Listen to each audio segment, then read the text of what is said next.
have to say, this closing keynote is very important because we saved the best for the last, and we spent today going into the technical and policy weeds of the discussion, like open hardware, data governance, use cases, military use, neuro rights, and that work really matters.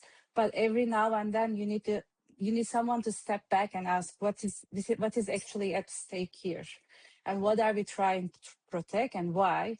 And that's what our closing keynote is for. And our closing speaker has spent her career on exactly, trying to find out, like, what are we trying to protect here and why. She's a lawyer who has tracked how existing human rights and frameworks do and don't protect the inner life of citizens.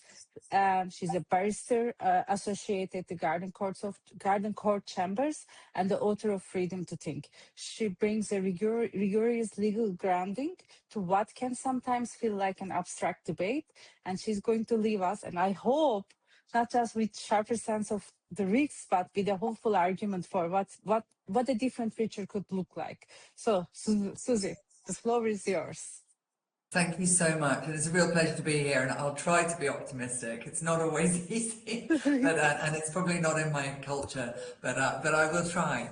And it's a real pleasure to be here. I'm sorry I haven't been able to attend earlier, and it's been really interesting to see that you've had a fascinating lineup. And as you say, I'm looking to sort of pull back and think more about the broader ideas of, what is at stake, what is the right to freedom of thought, why do we need it, and what does it look like if we don't have it? And maybe then some ideas about where the lines need to be to make sure that we do have it for the future. So we can go on to the first slide.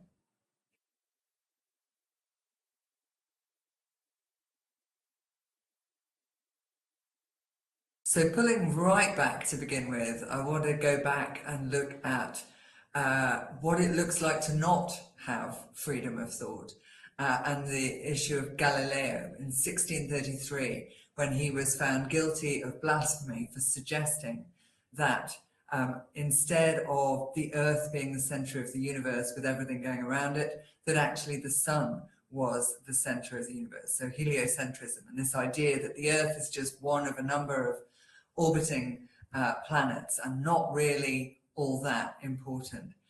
Back in 1633, saying or thinking such a thing, and certainly thinking such a thing and sharing those ideas, was a potential death sentence. So Galileo reached his theories in an atmosphere where those theories potentially could lead to his death, or to his torture, followed potentially by death. But what I think is important about Galileo is not just his vision, his scientific vision, but the importance of the right to freedom of thought is in the potentially apocryphal story that even when he was found guilty, this painting of Galileo indicates that he then left his trial saying, "Eppur si muove," and yet it moves. It doesn't matter that you close down my thoughts, you close down my ideas, still the Earth moves around the sun, whatever you want me to think. And so scientific thought is really at the heart of this idea of the right to freedom of thought.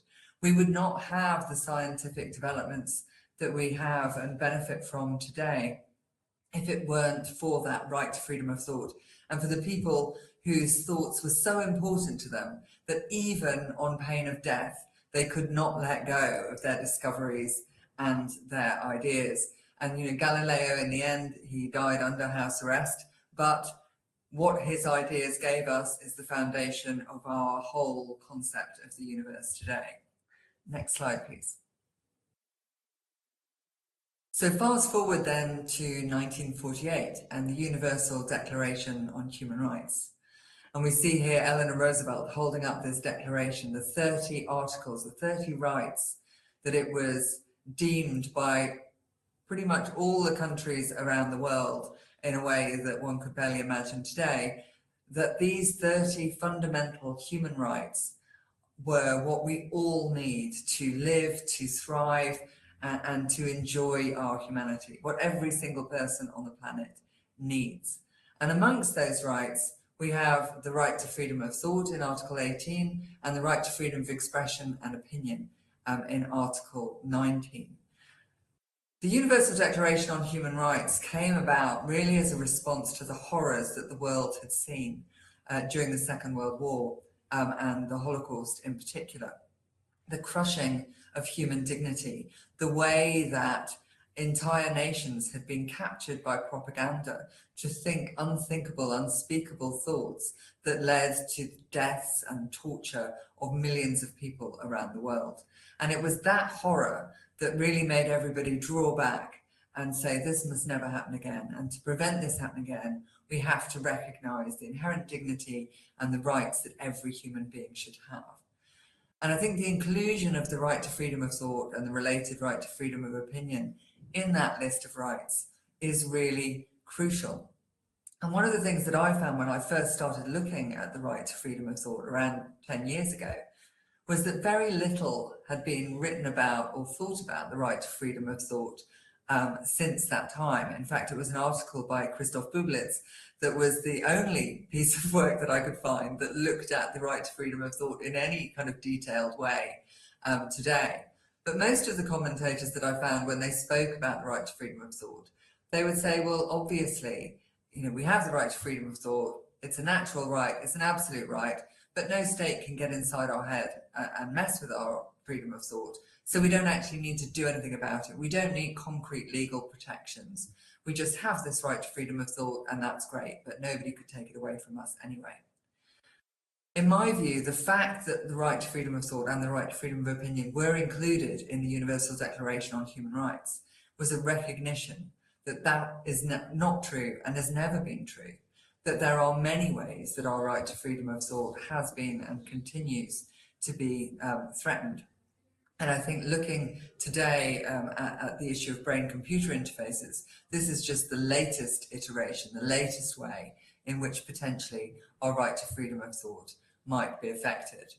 But I think what we saw in the development of the UDHR and later in the International Covenant on Civil and Political Rights and the European Convention on Human Rights was a recognition that our right to freedom of thought is vulnerable to interference. It does require legal protection, and that the ways in which it may be interfered with are not necessarily obvious. It is not necessarily somebody sticking something in your head and messing your thoughts around in a very obvious physical way.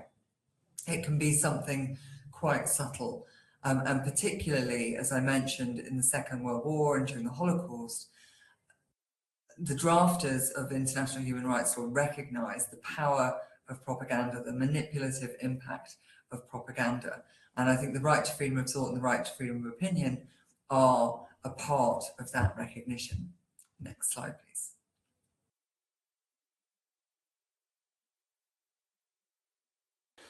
So what exactly are we talking about when we talk the right to freedom of thought? The right to freedom of thought in Article 18 comes along with the right to freedom of thought, conscience and belief.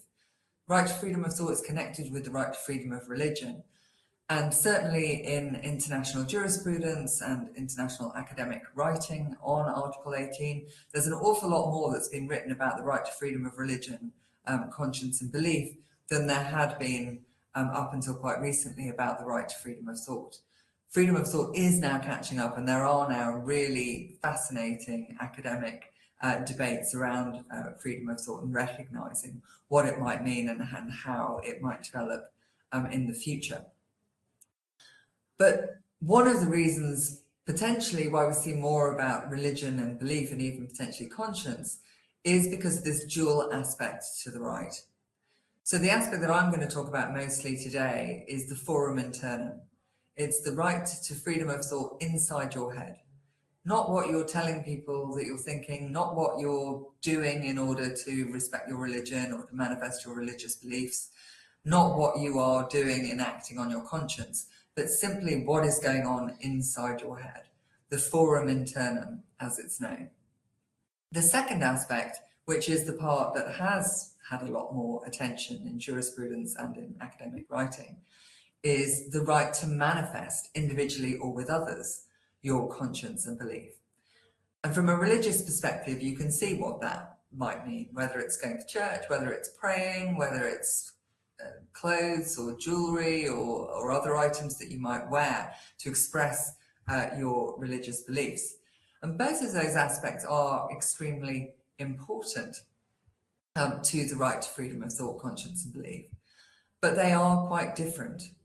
And one of the really fundamental differences, which is really important when thinking about these issues, particularly from the way technology might impact on our right to freedom of thought, is that while the right to manifest our religious beliefs or our thoughts and our conscience is a fundamental right, it is a limited right. There are circumstances where it may be justified and necessary to limit those rights for good reasons, whether that's the right to protect the rights of others, whether that might be to do with security issues or health issues. There may well be grounds for limiting the ways in which we manifest our religion or belief. But when it comes to what's going on inside our heads, it's one of a very small number of absolute rights recognised in international law. And while there are some debates, particularly in relation to the European Convention on Human Rights, as to how that operates in practice, it does seem pretty clear that at least in the UDHR and in the UN system, there is a degree of recognition that the right to freedom of thought in the forum internum is an absolute right. Other absolute rights in international law include the right to freedom from torture, inhuman and degrading treatment and punishment, and the right to freedom from slavery.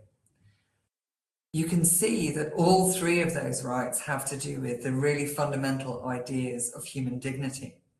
And I think one of the key things about the right to freedom of thought in the forum internum is that the minute you express those thoughts, the minute you act on those thoughts, there are then justifications, or there may be justifications, for limiting those actions and that expression.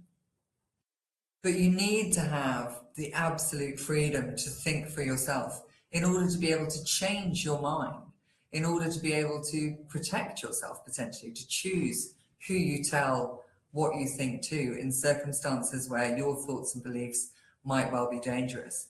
And again, when you go back to the Second World War and the Holocaust, you can see why it's really vitally important to protect all your other rights, that you have to be able to protect those rights internally. And crucially, while you're simply thinking those thoughts, they are not, by definition, having an impact on somebody else. Once those thoughts turn into actions, once they turn into expression, then that's a different question, and other rights are engaged. Can we have the next slide, please?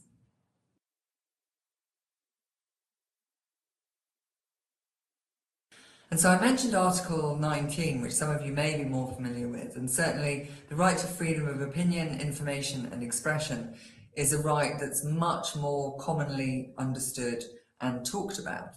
And the right to freedom of expression in particular, we've seen in the online space being quite a lightning rod for very different interpretations about what the right to freedom of expression means.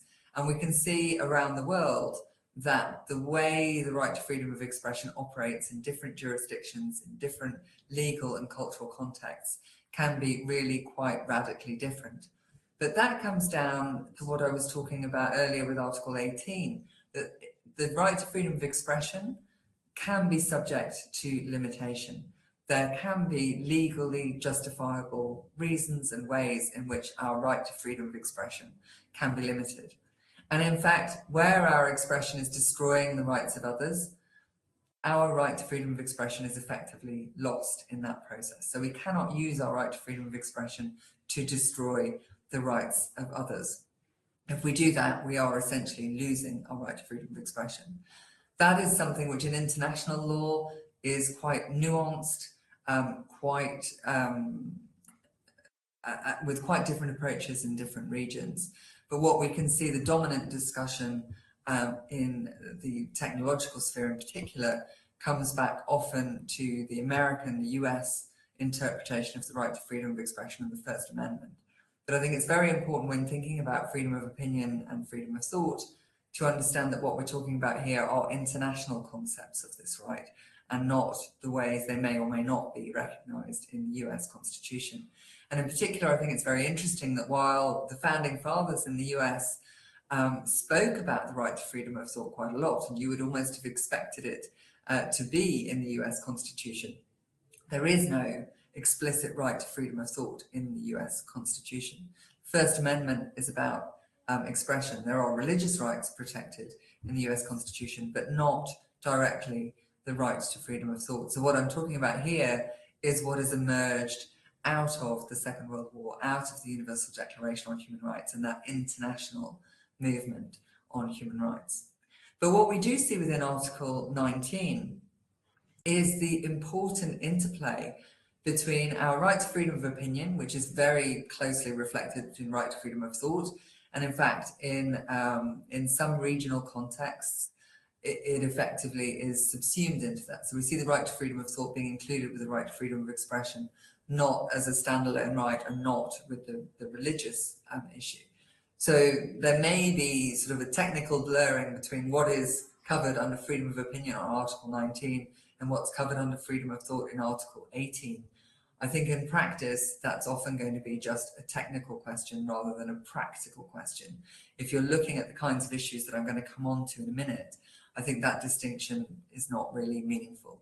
And the two rights kind of cover the totality of what we're talking about when we're talking about what's going on inside our head, whether those are passing thoughts or fundamental ideological thoughts. I think those two are potentially covered by these two rights. And again, Article 19 has that distinction between the forum internum, right to freedom of opinion inside your head, and the right to freedom of expression. But the other important thing about Article 19 is the right to freedom of information and the importance of having access to good, reliable, quality information in order to be able to exercise effectively your right to form your own opinions based on reliable evidence. And that's something that I think is really important and that is really challenging in the current information environment. Next slide, please.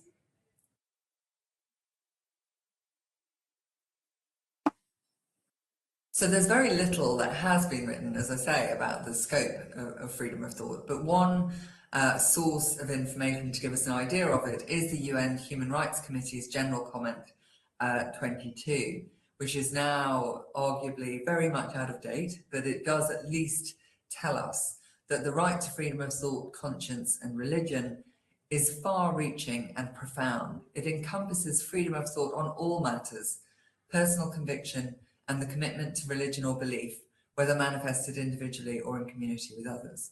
So we can see it's a very expansive idea of what thought is. Next slide, please.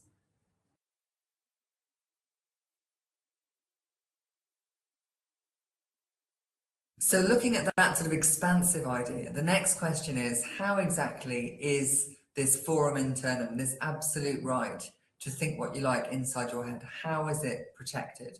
How do you make it a real and effective right?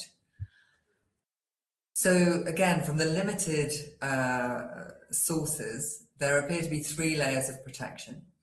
And when you look at them together, they make sense for what it means to have an effective right to freedom of thought. The first aspect is the right to keep your thoughts and opinions private.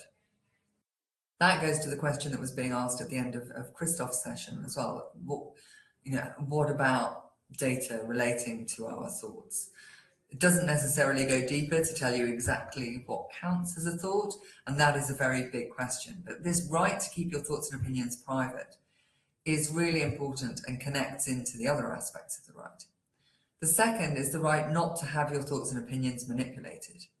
And if you think about it, if somebody knows what your thoughts and opinions are, then it's a lot easier for them to use that in order to then manipulate you, to change your thoughts and opinions, to identify your vulnerabilities, your emotional states, and to understand how your thoughts may then be manipulated. So in relation to the first question, one of the big questions in the technological age is, what are those thoughts and opinions that need to be kept private? And what does it mean to lose the privacy of your thoughts and opinions? Do things like the way you look at your social media feeds, is that reflecting your thoughts and opinions? And is collecting that a violation of your right to keep your thoughts and opinions private? There are very many ways in which our thoughts or our responses to things, both online but in the world around us, are being recorded and translated into data. And so I think the really big technical question and technical legal question is, when is that line crossed?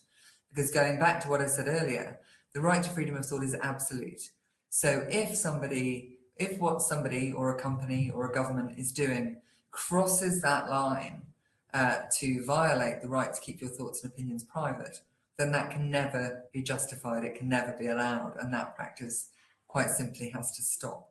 And that's quite different from the wider questions of privacy, where, like freedom of expression, there may be justifications for why your privacy may be curtailed, may be limited, if that is necessary and proportionate for a specific justifiable reason. But if it's about your right to freedom of thought, then those arguments fall away. And one of the ways that the right to freedom of thought has been discussed as well in this space is that it's potentially the absolute core of the right to private life. And certainly the right to private life and the right to and the right to freedom of thought are interconnected, as all rights are potentially interconnected. But without privacy, you can't protect that aspect of the right to freedom of thought. So the second question about the right not to have your thoughts and opinions manipulated, the question here is, where exactly does the line cross between persuasion, legitimate persuasion, advocacy, and manipulation? And I mean, I'm a barrister. I've spent my career doing policy level advocacy, trying to persuade decision makers and policy makers of the rightness of my arguments on the right to freedom of thought. I hope I've never crossed that line into manipulation, but there are ways in which you can think about that line, which I think, particularly relating to that first question of the right to keep your thoughts and opinions private, once somebody knows an awful lot about you, it is a lot easier for them to manipulate you rather than fair's fair persuasion. And one of the things that we can see the shift between the propaganda of the 1930s and the propaganda that we see online today is that the propaganda that we see online today is personally targeted in a way that is designed to affect how we think and feel and ultimately behave in a very personal way, and in a way that I would argue potentially crosses that line into manipulation. The final aspect of the protection of the forum internum is the right not to be penalised for your thoughts alone. So while you may well be penalised for something you say in a way that doesn't necessarily violate your right to freedom of expression, if you don't take an absolutist perspective on the right to freedom of expression, but you can see, for example, people being prosecuted for hate crimes or people being prosecuted for threatening other people. If you simply think very angry and disgusting thoughts about somebody else or about the world, you cannot be penalised for your thoughts alone. And that is very important, going back to that question of the right to keep your thoughts and opinions private. Because once you decide to express your thoughts and opinions, which is something that sometimes people don't understand when they launch themselves onto social media, once you put your thoughts and opinions out there into the world, there will be consequences. Some of them may be good, some of them may be not so good. And that is one of the reasons for it being really important to have the choice to keep your thoughts and opinions private, so that you can judge the context you're in, the people you're talking to, what impact your thoughts might have, and you can choose the way in which you want to share your thoughts. So that right not to be penalised for your thoughts connects back completely to the right to keep your thoughts and opinions private, but it also connects to the right not to have your thoughts and opinions manipulated.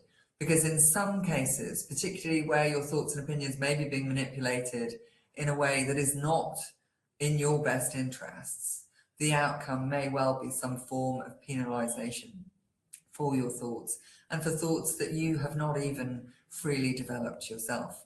Next slide, please.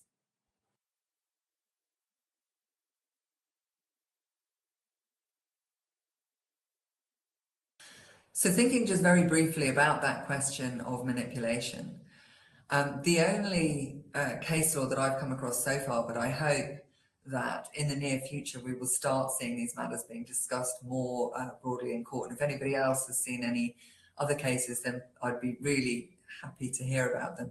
But this is a judgment from 1993, so way before people were thinking about the right to freedom of thought in social media, or social media much at all.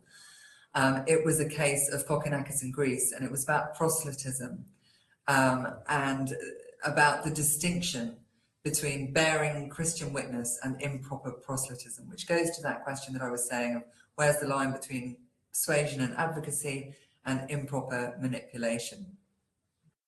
But what they were talking about as giving a sort of example was that where you're crossing the line, it may take the form of activities offering material or social advantages with a view to gaining new members for a church, or exerting improper pressure on people in distress or in need. And as we'll see later on, that improper pressure on people in distress or in need is often something that you see through the way of targeted messaging online, identifying people in crisis and using their crisis as a way of applying improper pressure. It may even entail the use of violence or brainwashing. And I think what we see in terms of brainwashing today is something that can be done in a much more remote way than it probably could have been in 1993. But more generally, it's simply not compatible with respect for the freedom of thought, conscience, and religion of others. So it's about protecting others from your desire to manipulate other people to think or believe the way that you do. Next slide, please.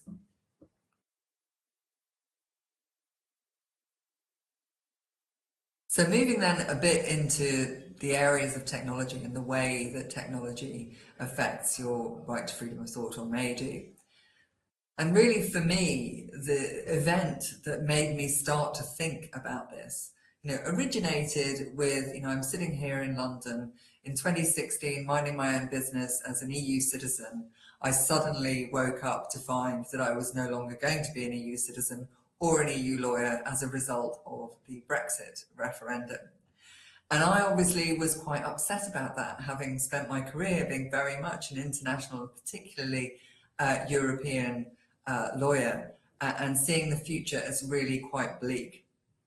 And so, like many others, I found myself in a space of soul searching and of trying to understand, well, how did this happen? How on earth did this result happen? And it was in early 2017 when I read an article, first article that I read, about Cambridge Analytica and about behavioural micro-targeting being used in elections. And the discussion was about how potentially it was said that it may have been used in the Brexit referendum and also in the US elections in 2016. And for me, when I read it, it absolutely chilled me to the bone, because it made me wonder whether the reason why I had not been out actively on the streets campaigning against Brexit beforehand was that because, like many others, I had been lulled into a sense of false security, where I believed that everybody knew that it was a ridiculous idea like I did. All my friends agreed. My Facebook feed was indicating that there was absolutely no chance that this would ever happen, and yet it did. So the idea of Cambridge Analytica, whether or not that was what affected the way my compatriots thought about Europe, is still very much open to debate. But what is clear is that what Cambridge Analytica was selling was a way of identifying individual personality traits through Facebook data, and then using people's Facebook accounts to then go back in to potentially change the way they felt, the way they behaved, the way they thought. Not to turn somebody like me into a Brexiteer, but much more subtly in a democratic environment. If you can achieve very nuanced voter suppression, you can change the whole basis for democracy. And what I then started looking at was the sort of the foundations of what Cambridge Analytica was selling, which came from Facebook's own research that seemed to claim that from a very small number of a person's likes on Facebook, that they could tell what personality traits that person had to a higher degree of accuracy than maybe their friends or family. This idea that Facebook knows you better than your friends and family. And so understanding whether you're an open person, whether you are a neurotic person, and using those personality traits to understand what buttons would best work for you to receive a particular message. And the second piece of research they did, which is perhaps the most shocking, or certainly for me it felt extremely shocking, was what was called a mass scale emotional contagion experiment, where Facebook effectively identified several thousand accounts around the world for this experimentation, this internal experimentation, and decided whether you were a person who was going to be fed happy, positive cat videos all day, or a person who was going to be sold doom and despair and division all day. And they then looked at what that seemed to mean for you and how you felt and how you behaved by the end of the day. Perhaps unsurprisingly, if you've been fed a diet of cat videos and joy, you feel quite positive by the end of the day. If you've been fed a diet of division, despair, and distress all day, you feel pretty down by the end of the day. And so that mass scale emotional contagion experiment shows how targeted propaganda can affect not necessarily your political beliefs, but certainly the way you feel. And the way you feel may well affect both what you believe, but also how you act. And so, if what you want is to prevent people who would vote against Brexit from getting up off the sofa, one way of doing that is to tell them that it's all great, it's never going to happen, and so why don't you just watch another cat video and don't worry yourself about it, it'll all be fine in the morning. You don't have to change their minds about the vote. You just have to change their minds about whether or not they're going to turn out for the vote. And that can be done both with positive emotional contagion or with negative emotional contagion. Next slide, please.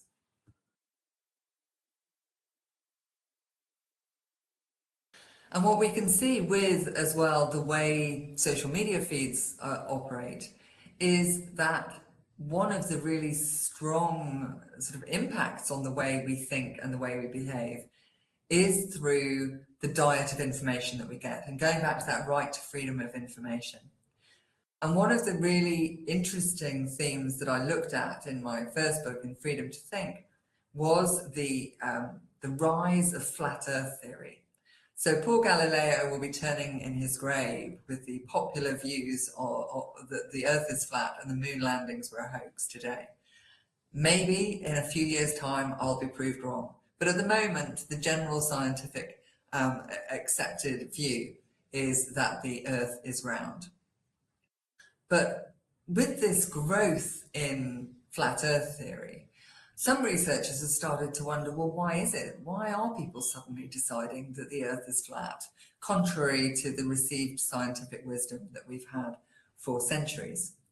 And so some researchers went to a flat earth conference in the US where, ironically, people had paid money to buy tickets to fly around the world in order to discuss the fact that the world is not round at all, but simply flat. So you've got to have a pretty strong conviction to actually put money into it, to buy the ticket, buy the plane tickets, buy the conference tickets, and go and attend this convention to be surrounded by people who believe the same thing that you do. It shows, in a way, just how strong belief can be and how strong that idea of sort of community and identity of what you believe can be. So they went to the Flat Earth Conference and they asked people how they'd come to the conclusion that the Earth was flat. And the really fascinating outcome was that every single person they asked, except one, had come to that conclusion through YouTube. They hadn't gone asking whether the Earth was flat. They'd gone asking other variations of conspiracy theories, whether it was about 9/11, Princess Diana, whatever. They'd gone in looking for content about conspiracy theories. And YouTube had said, oh, I see you're interested in conspiracy theories. Have you ever considered that maybe the Earth is flat?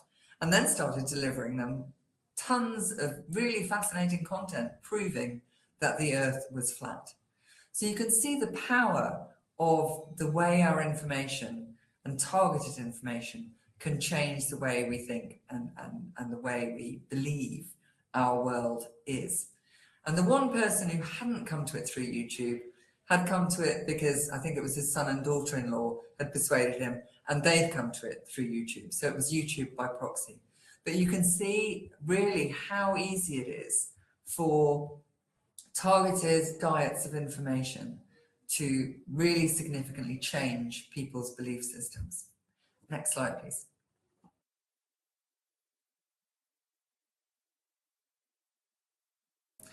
So coming then to what technology might mean for our brains and the way our brains work.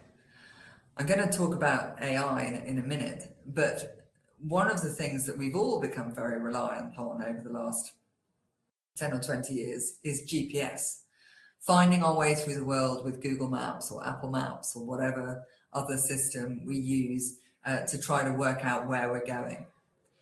And there is now increasing research to show that reliance on GPS, so using that to find our way around the world instead of using our innate sense of direction, reduces our hippocampal spatial awareness. What does that mean? It actually shrinks the hippocampus in our brain. It affects our brain formation in a very significant way. And recent research in the last couple of years seems to show that there is a direct causative effect between heavy GPS use and losing the ability to find your own way around the world. So it's not because somebody starts off with no sense of direction that they rely on GPS. They could start off with a good sense of direction, but heavy use of GPS will result in them losing that sense of direction. And so that causative link does appear to be increasingly being established in the scientific literature.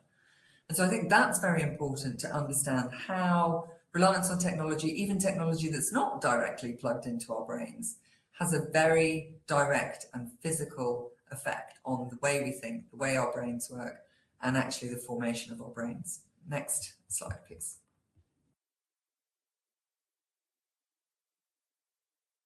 So generative AI, which is now, I mean, it's still very new, really. We're looking at, the first 3 years or so of general access to generative AI like ChatGPT. We're only just beginning to think about what it might do for us, for our societies, and for our brains. And one of the things that I found interesting when you look at the risks and benefits assessments, I was looking at a risk and benefit assessment from, I think it was the French magistrature recently. And the benefits, really the only benefit that popped up on every single line was it might save time. On the risks, we were talking about gross injustice, lack of cognitive ability and critical thinking, hallucinated cases. The risks were massive. When you look at it, it might save us a bit of time.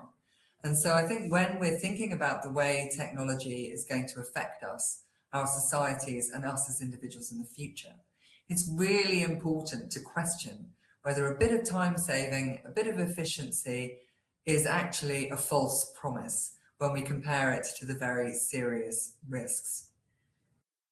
We have with generative AI what's called hallucinations, which, generative AI does not hallucinate. It's not a person, it's just a system. But the production of effectively false information by these systems, which is known in shorthand as hallucinations. One of the big problems with that is that it supercharges disinformation and automation bias.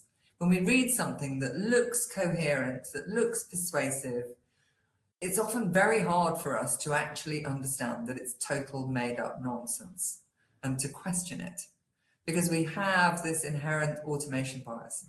AI said it. AI is incredibly intelligent. How could it possibly get things wrong? So even when you know that it's totally unreliable, it's still quite hard to step over and question effectively what you're looking at. And so that then supercharges the disinformation problem that I was talking about earlier, particularly where generative AI is being used to flood the information system with slop. But there's also this critical thinking question, and going back to the GPS example, as I said, generative AI is pretty new still. So finding concrete research that can conclusively show the impact it has on our critical thinking ability is still controversial and quite difficult. But there is an increasing body of research and evidence that does seem to show that using generative AI for our work not only means that our work may be worse, but also potentially has longer term consequences for our ability to think for ourselves. And if you look at that impact of GPS, it makes sense. If you're relying on generative AI to do your thinking for you, pretty soon you're going to lose your thinking muscles. And there is already some research that seems to show, so for example, some research that looked at 3 groups of students, divided students into 3 groups. The first group were asked to write their essays and do their exercise on their own without any assistance. The second group were allowed to sort of do Google research, so it was sort of AI light support. And the third group were able to do their work with generative AI. When they were then asked to talk about their work, perhaps unsurprisingly, the group that used generative AI could not tell you what their essay said, what it meant, or quote from it at all. Those who had done their own work were able to explain what their work was, what it said, why it said it. The middle group, again, it was pretty much halfway house, so variable.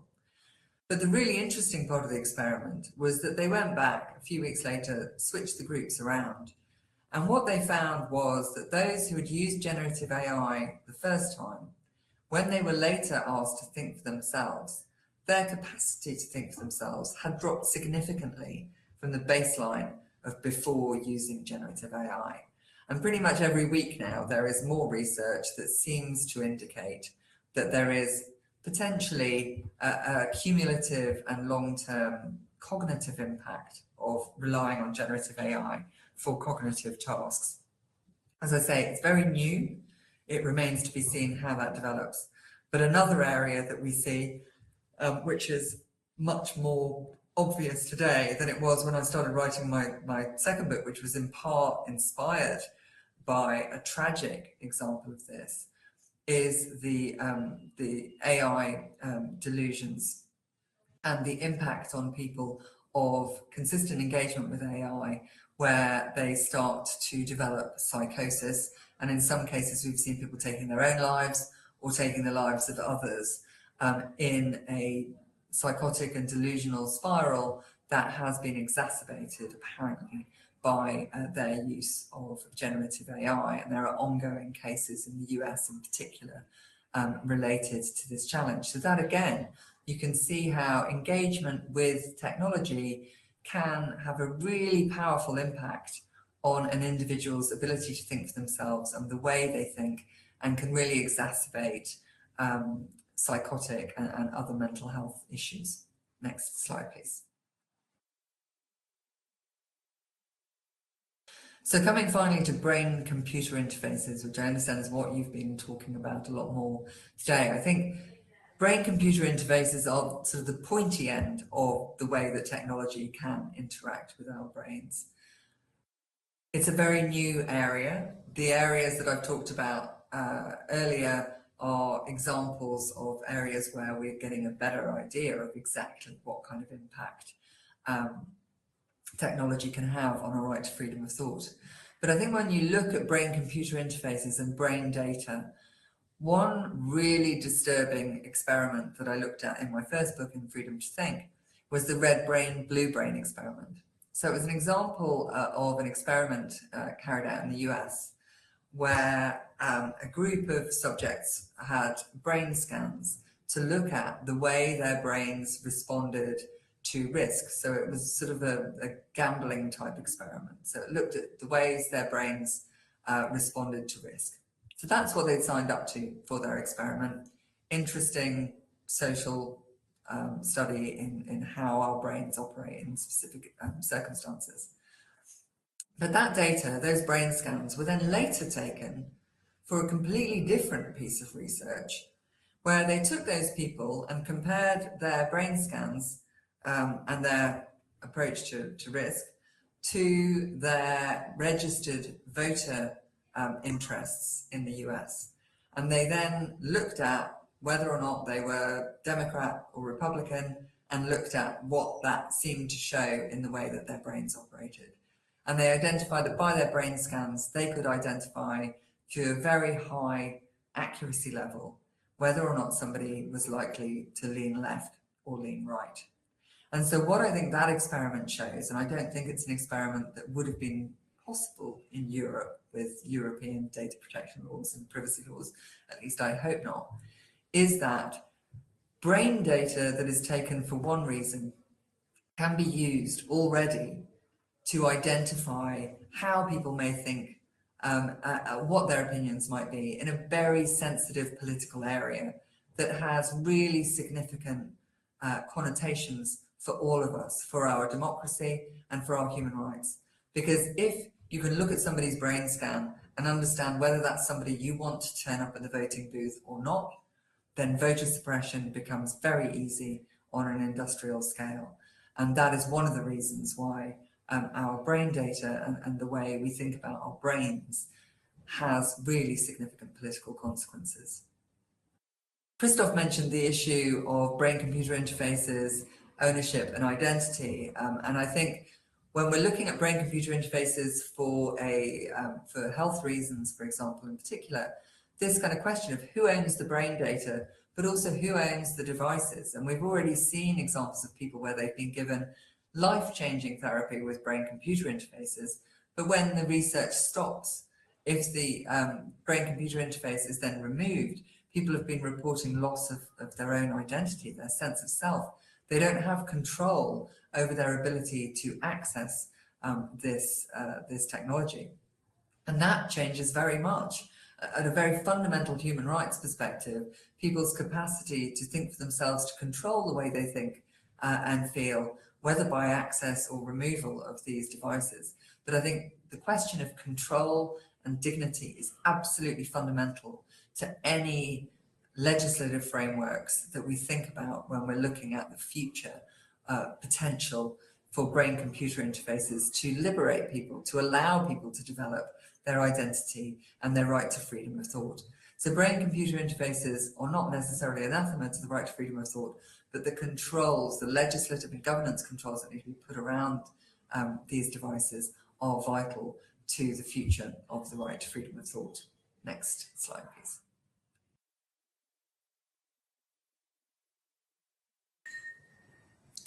So thinking about the future, in my view, when we want to look at our future with brain-computer interfaces or other technology that engages with our minds, we need to be really putting humanity at the forefront of what we are talking about.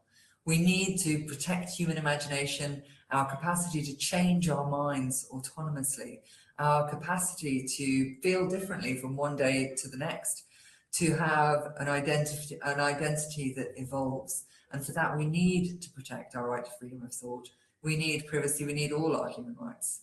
Technological innovation must be done in a way that allows us to own our own selves, to make sure that we are not, and our thoughts and our opinions and our emotions are not capable of being sold on the open market. That requires equality and dignity in the way that this technology is developed and deployed. And above all, it requires human independence and a fundamental legal protection to our rights, including our right to freedom of thought. Next slide, please.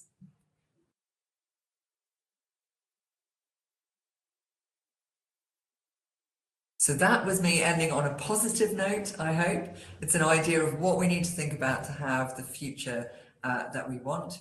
And if you'd like more information about the work that I've done on the right to freedom of thought, there is information available on my website. I should also actually share with the organisers, if you want to circulate, a project that I'm working on with CG, where I'm a senior fellow, which is looking at these questions of the right to freedom of thought from an interdisciplinary perspective. And there's a lot of information, a lot of diverse thinking on these issues on that website, which I'd be delighted to share. And if you want to know more about the history and future of freedom of thought, please do read my book, Freedom to Think, which is available in all good libraries. Thank you. Thank you, Susie. That was exactly the kind of grounding we needed to start this conversation. And what I want to do with the next 5 minutes, maybe 5 to 10 minutes. Sorry, I've got a bit over time, sorry. No problem. This was really great. To ask a few follow-up questions, but if anyone in the audience have questions, please please, like, let us know. Like, you can type it in the chat, or you can raise your hand. But my first question is about the freedom of thought. You made a very good point in your talk that I really want to make sure our audience really sits with. The right to freedom of thought is absolute, not qualified, not subject to balancing tax, not something government can limit in limit even in an emergency. It is one of the very few rights in international human rights law that works that way. Yeah. So here is my question. BSIs create a direct interface between technology and mind, even the consumer grade ones. And I tried some of those devices, the headset, the wearables. They are collecting the data that can reveal things about your mental states, not necessarily your thoughts, but your mental states, all the data that they collect. And there is no way to limit the data collection. If you are using these devices, you need to agree the terms and conditions. So does that mean every BSI by design is in tension with an absolute right? And if so, what does that actually require for people for people building them? What do they need to? I don't think they really Yeah. understand the legal infrastructure and what kind of data they've been collecting. Yeah. No, I think you're right. And I think one of the problems is that in this area, people talk about data protection law, and talking about human rights law has slightly gone out the window. People talk a bit about privacy, but they don't really understand. And so, in answer to your question, it goes directly to that, the right to keep your thoughts private. As I said, when you look at brain data, if you then think about, as I said, that red brain, blue brain experiment, which is really chilling. It's like, right, well, presumably all the data that they have, they might be able to make inferences about what your political opinions are. There's no reason why that should not necessarily be possible. And so I suppose one of the ways of doing it is to, double back and say, well, data protection law, particularly European data protection law, needs to be understood through the prism of the rights that are in the EU Charter, which includes the right to freedom of thought and the right to mental integrity. And so, it's a question of, I suppose, what you do with the data. And so one way you could say about BCIs and the data that's collected is to, have very clear, bright lines to say this data may never be used to infer political opinions, or, there may be certain things that you can just never do with the data. So if anybody is doing that with the data, then there will be consequences. And whether those consequences should be civil or criminal is also open for debate. So it may be a question of exactly what you're doing with that data is the question of keeping the thoughts and opinions private. And then on the flip side of that is also the question of manipulation. And so BCIs being able to affect the way you think or feel. And I think that kind of question of the borderline between your thoughts and feelings is a very fluid one, because how you're feeling can very much affect what you think about stuff. That's the whole principle of advertising, isn't it? It's about feelings. It's not about rationality. It's about bypassing the rational. Yeah. And so again, that kind of question of manipulation, there will be things that simply you can never use this technology for. And so you would need to be able to say, I consent to this happening and I understand what's happening. So it's about informed consent that you are agreeing to, and that this is part of your autonomous decision making before you start, if you like. So it's about finding those bright lines relating to the data and what can be done. And so, particularly if you're talking about it from, medical perspective, that idea that, I want this brain computer interface because it's going to, prevent me from having seizures, or it's going to allow me to hear, or, whatever it's for. That is something that, you make a choice. It's an autonomous choice. But for that, you need to understand what it's doing, how it's doing it, and what the limitations are, what it's not allowed to do. So I think what I'm saying is that BCIs don't necessarily have to be a blanket, no, you can't have a BCI, but they do need, and very fast, very strict frameworks about what can be done with the data, what can be done with your brain, if you like, how that can be how that can be used. Yeah, exactly. I mean, that's the tricky part about the VCI. So we tested, I think, 5 of the devices, and every time you want to use the device, you need to agree terms and conditions, and there's Yeah, no but the terms clarity and about conditions are where the rubbish data. if they're, the thing Yeah, is, yeah, that, I think as well, it's interesting to think about the kind of question. If you think about it, about freedom of thought in the same way as you think about slavery and yeah, torture, you can't consent to slavery. yeah, You can't consent to torture. So, and when we look at modern day slavery, well, people may have contracted in a way that makes them enslaved. That doesn't mean they signed their soul away and that's the end of it. yeah. And so I think that's the important question, that just because somebody signed a contract, if the contract was unlawful, then the contract's unlawful. Yeah, exactly. And one more question, actually more of a follow up, because you also mentioned AI and us losing our cognitive ability. I teach AI governance class, and there's a paper that I discuss with my students this year from a Wharton School. Of business. It's a 2026 paper, which is called Cognitive Surrender. I don't know whether you had a chance to read it. I haven't seen that one, but they seem to be coming out on a Yeah, weekly basis at the moment. yeah. It's a really good paper, and I recommend everyone to read it, because they introduce what they call like three systems of thinking, like. The system one is the fast intuition, system two is the slow deliberation, but now we have, with AI, we have the system three, it's It's an got external nothing. There's no reasoning. deliberation. Yeah, yeah, external reasoning operating outside of our brain. And Yeah. they did like, they had like, I think something around 10,000 trials, and they found out that when people engage with system tree thinking, not like the thinking at all, they gain accuracy when the AI is right.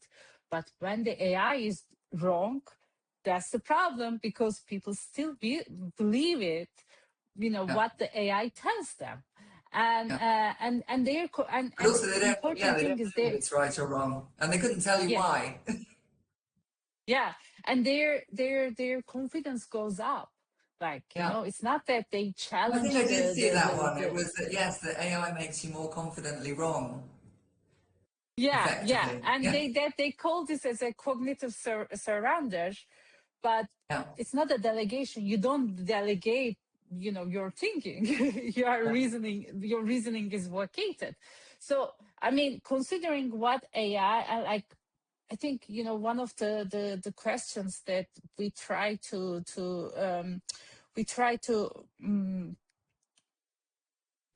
find, like, an answer, but of course we don't have an answer in this project, was like the combination of BCI and AI. I mean, we see BCI as the next phase for AI. Yeah.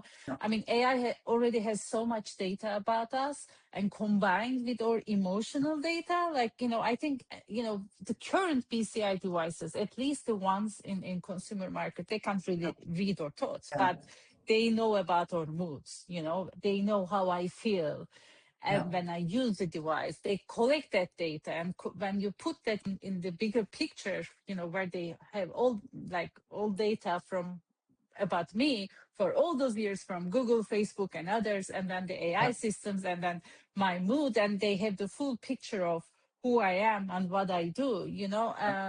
So the interesting thing is, like, that's what I ask my students.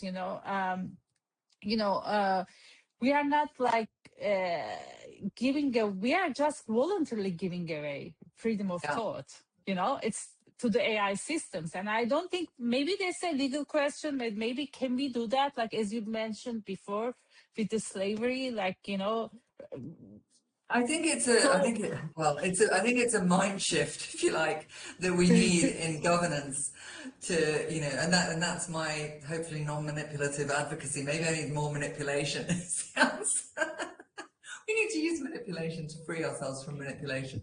But I think it's a really big question, and I think academics and people like Christoph Bublitz and hopefully myself as well, have been trying to move this debate forward to try and, wave red flags saying this is very serious. There are many things that are happening in technology that are, shifting us into areas where we need to seriously think about this. And it's not just privacy and data protection compliance. No. It's much more fundamental than that.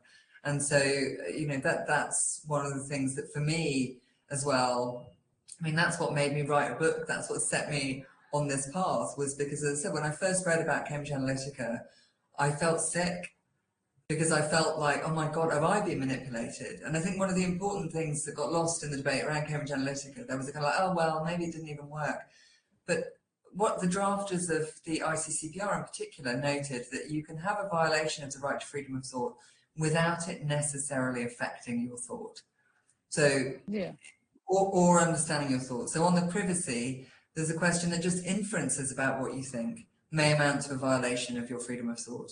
So I talked about it in my book that if you're accused in the 17th century of being a witch, and because you've got a black cat and a wart on the end of your nose, you're going to be burned at the stake, whether you thought a witchy thought or not in your life. And that is the thing, that the inferences about what you think can themselves be violations of freedom of thought, even if they're not true. And the same, I think, goes to the manipulation point, is that what Cambridge Analytica said they were selling was manipulation. And so you should not be allowed to sell a service that claims to be able to manipulate people, whether or not it can. That should just be unlawful. You shouldn't have to prove that they can do it before saying you can't do it.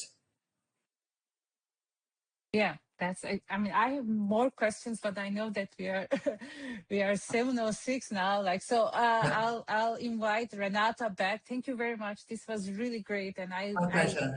I really enjoyed, and I really hope that we continue this conversation, because I think there are so many things to discuss, and it's a very interesting, and also it's a very new conversation. So and it's amazing to see like thought leaders like you and Christoph like taking the lead, and we are following your lead, and we hope to continue this conversation and maybe have more conversations like this in the future. And I'll pass the word to Renata. Thank you, and thank you for all of you who have stayed, and for all of you who are going to watch this material. We know that there's not a lot about this out there, and especially there's not a lot designed to be accessible for people like us new to the topic. So this is all the content of these conversations will be available, curated and edited on our website at the Brain Commons space. And then we hope to also activate conversations around the topic on a forum, on our Discuss forum as well, and continue unpacking this conversation. It's just the beginning. We are in parallel in conversations with the technologies, and we are going to hold workshop where we are going to go deep into the tech and what can we do about it in a more technical, more private setting, but also that the results of that workshop will be shared to all of you. And in the meantime, I just want to, on behalf of the Open Knowledge Foundation, thank you for the attendance. Stay tuned. We hope to publish more content about this and continue the conversation around this. And for those of you who are interested in more work that we are doing, tomorrow we have the launch of the Sky Commons Observatory. It will be at 11 a.m. Central European Summertime. We hope that you can also join us for that. By now, thank you to my team. Thank you to all the speakers and all the attendees. You make this event very successful, and the content will be very relevant to guide our future work. Have a great morning, evening, or afternoon, wherever you are.